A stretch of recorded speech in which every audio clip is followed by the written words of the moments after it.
Scientists have finally discovered evidence of UFOs, and the Pentagon is trying to keep it from us. For years, trained military pilots have reported objects in restricted airspace that defy explanation. No engines, no heat signature, impossible speed.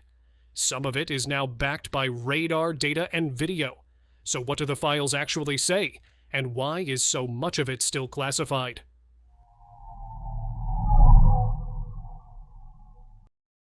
The UFO that vanished into Shag Harbor. One of Canada's strangest UFO cases began on a quiet October night in 1967. In the small coastal community of Shag Harbor, Nova Scotia, several residents spotted odd lights drifting across the night sky. What made the sighting truly unusual was that the object seemed to be losing altitude, heading straight for the water below. Witnesses said the object moved strangely before it appeared to hit the surface, accompanied by a loud bang and a burst of light. The first assumption was simple. A plane must have gone down. Search efforts began almost immediately. Locals, police, and military personnel combed the area, hoping to find survivors, debris, or any sign of what had gone into the sea. But the search came up empty. No wreckage, no fuel slick, no bodies, nothing that pointed to a downed aircraft, or to anything else, for that matter. The Royal Canadian Mounted Police and the Canadian military both opened investigations, and word of the incident reportedly made its way beyond Canada's borders, drawing quiet interest from American defense circles, including the Pentagon, given the possibility that an unidentified foreign craft had gone down near a NATO ally's coastline. Even with military resources on both sides of the border involved, no one could ever confirm what the object actually was. The file was closed the way so many of these cases are closed, marked unknown. And it's that unanswered question, a solid object, dozens of witnesses, a full government search, and still no explanation, that turned Shag Harbor into one of Canada's most enduring UFO mysteries. Strange, small red light. Looks maybe a quarter to half mile, maybe further out. Rendlesham Forest, 1980. But a few years later, another case emerged that raised the stakes even further. This time, the witnesses weren't civilians. They were trained military personnel. In December 1980, unexplained lights began showing up over Rendlesham Forest in Suffolk, England, just outside the U.S. Air Force facilities at RAF Bentwaters and Woodbridge, bases that at the time were quietly known to store nuclear weapons under a joint agreement with the Pentagon. At first, security staff assumed a downed aircraft was to blame. A small team headed into the forest to check it out. What they came back describing was nothing like that. The witnesses said they'd come across a metallic object, marked with strange lights hovering just above the ground. Some reported watching it move in ways that didn't match any known aircraft, and several noted physical marks in the dirt afterward. Marks some interpreted as proof the object had briefly touched down. The next night, it happened again. More personnel from the base reported the same strange lights over the same patch of forest. Among them was Lieutenant Colonel Charles Holt, the deputy base commander, who brought a tape recorder along and documented the encounter as it unfolded in real time. Holt and the others described the object making abrupt shifts in position and letting off sudden bursts of bright light. Around the same time, radar stations in the area reportedly picked up unusual, unexplained returns. When the U.S. Air Force eventually weighed in, its explanation leaned on ordinary causes. A bright star, the beam from the nearby Orford Ness lighthouse, maybe some passing aircraft. Not everyone bought it. Years later, several of the men who were actually there still maintain that whatever they saw that night wasn't easily explained away. And that's the detail that keeps Rendlesham Forest in the conversation decades later. This wasn't a story from random passers-by. It came from men stationed at a U.S. military installation, several of them ranking officers, who walked away convinced they'd witnessed something genuinely extraordinary. Inside the Pentagon's secret UFO program. For a long time, reports of unusual objects in the sky were brushed off as fringe stories, the kind of thing serious people didn't take seriously. Then that started to shift. In 2007, the U.S. government quietly stood up a classified initiative inside the Pentagon called the Advanced Aerospace Threat Identification Program, or AATIP. Its job was to gather and study reports of strange aerial objects coming in from military personnel. This wasn't framed as a hunt for aliens. The real concern driving it was whether these unexplained sightings pointed to something more grounded but still alarming. A technological capability, possibly belonging to a rival nation, that the U.S. simply didn't understand yet. One name that became tightly linked to the program was Luis Elizondo, a former military intelligence official. After spending years in military intelligence, Elizondo joined AATIP and eventually rose to lead it. Under his direction, the program leaned heavily into reports coming directly from trained military personnel, particularly cases involving objects that seemed to outperform anything in the world's known arsenal of aircraft, and one encounter in particular would end up defining the program's legacy. Objects doing what aircraft can't. The Tic Tac encounter wasn't the only report that caught military attention. Other Navy personnel later reported seeing objects with unusual shapes, including objects described as cubes and triangles. Some witnesses reported movements that appeared extremely difficult to reconcile with conventional aircraft.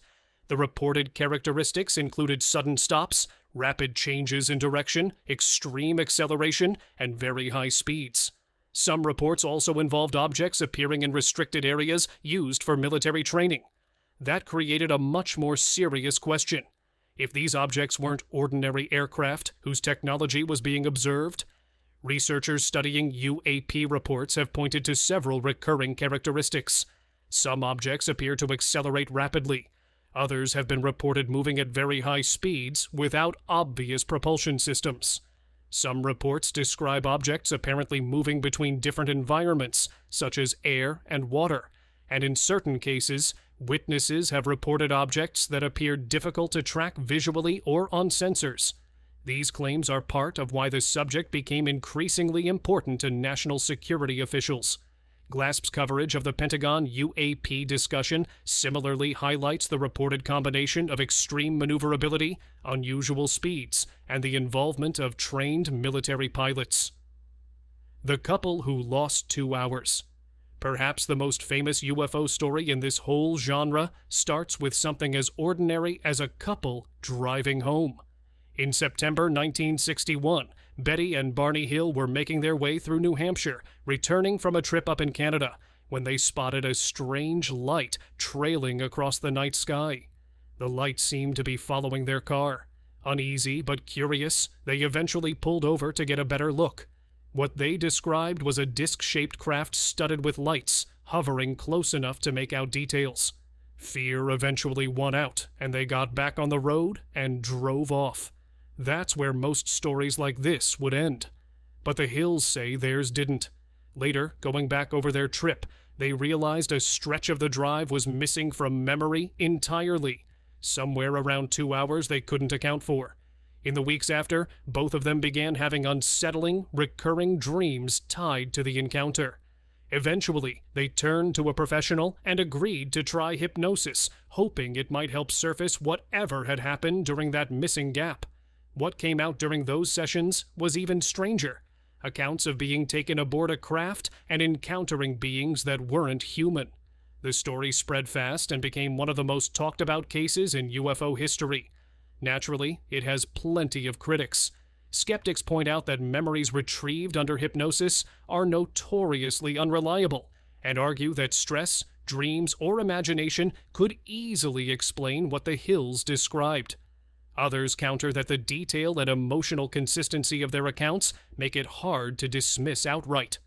Whichever side you land on, the Betty and Barney Hill case became a landmark in UFO history, and it's largely responsible for putting missing time at the center of abduction stories ever since. The sighting that gave us the term flying saucer. On June 24, 1947, a pilot flying over Washington state saw something that would end up reshaping the entire UFO conversation. His name was Kenneth Arnold. Arnold was piloting a small plane near Mount Rainier when 9 shiny objects suddenly appeared ahead of him, moving together in a tight V formation. What struck him first was how fast they were going. By his own estimate, the objects were covering ground at over 1,200 miles per hour, a speed no aircraft of the era was capable of. On top of that, they seemed to glide and shift direction with an agility that didn't match anything conventional either. Arnold had no idea what he was looking at. When reporters pressed him to describe the motion, he reached for the closest comparison he could think of. It looked, he said, like saucers skipping across water. That one line ended up changing everything. The phrase flying saucer took off almost overnight, attaching itself to strange aerial sightings everywhere and eventually becoming shorthand for the entire phenomenon. Arnold's account spread through newspapers within days and turned him into a household name almost instantly.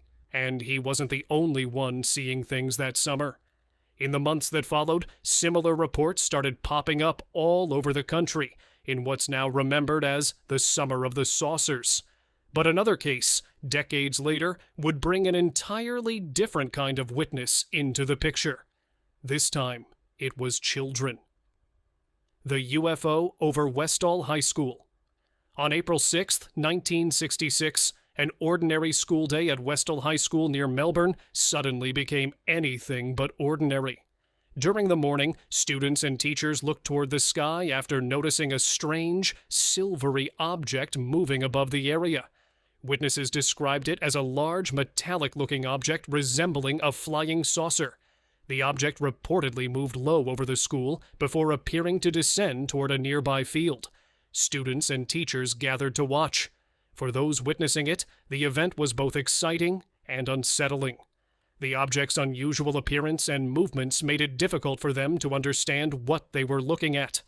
According to reports, the object remained in the area briefly before suddenly leaving. It reportedly rose from the ground and accelerated upward into the sky at remarkable speed. The incident quickly attracted attention from both the media and authorities. But when officials attempted to explain what had happened, some witnesses remained unconvinced. The official explanations involved natural phenomena or possible misidentification. For people who claimed to have been there, however, those explanations didn't completely settle the matter. The Westall incident consequently became one of Australia's best-known UFO cases, and another strange sighting from the 1950s would produce a completely different official explanation. The school children who saw a UFO. In February 1977, something strange was reportedly spotted near Broadhaven, a small village in Pembrokeshire, Wales. A group of pupils at Broadhaven Primary School were outside for lunch break when they noticed something unusual off in the distance. The children described a silver cigar-shaped craft with a dome on top that appeared to descend into a field just beyond the schoolyard. Word spread through the students almost immediately. They brought their story to the headmaster, Ralph Llewellyn. But rather than gathering the group and asking them to compare notes, he took a different approach. He split the children up into separate rooms and had each one draw what they'd seen on their own, with no chance to influence each other. What stood out afterward was how closely many of the drawings matched. A number of the children had independently sketched something resembling a classic saucer shape, several with an odd detail in common, what looked like legs underneath. The matching drawings drew a lot of attention and raised an obvious question.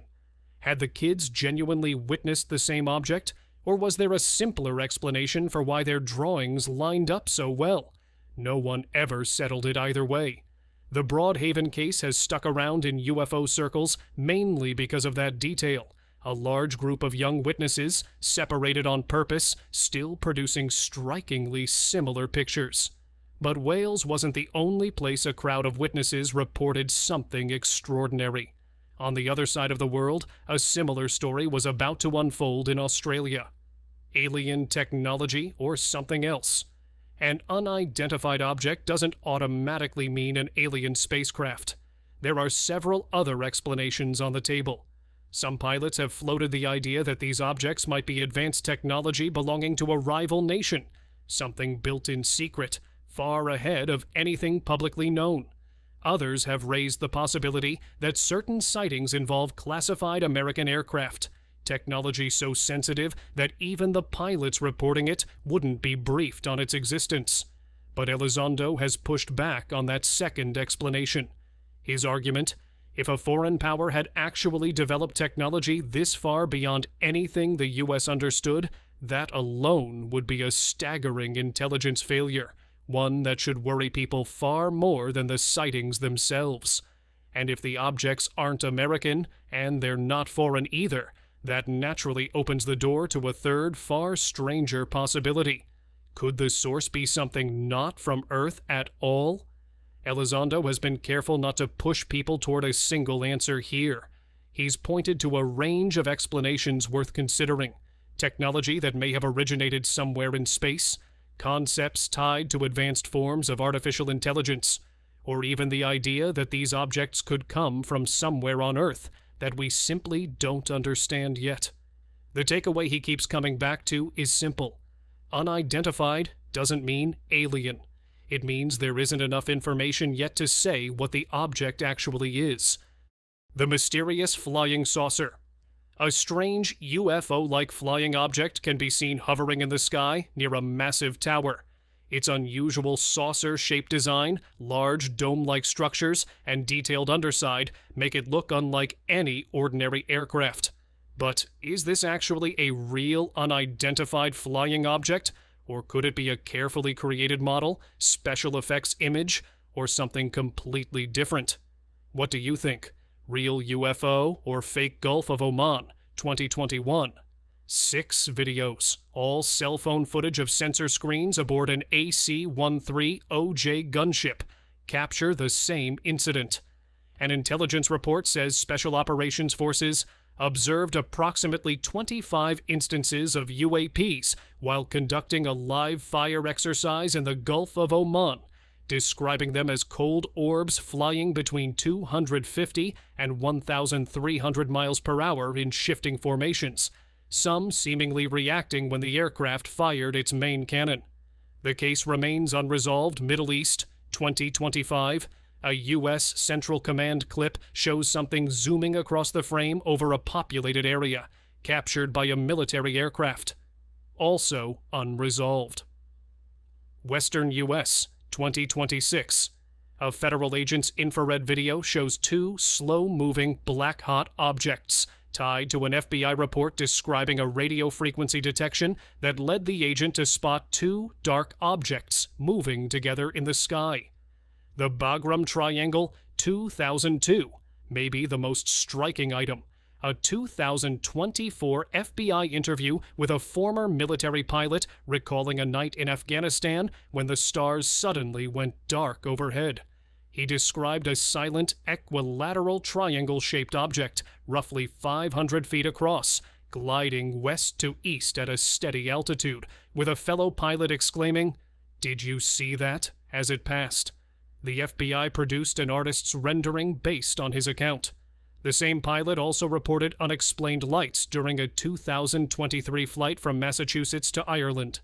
8 FBI 302 interview forms used to document witness interviews round out the release, several paired with sketches of what witnesses described, including glowing orbs.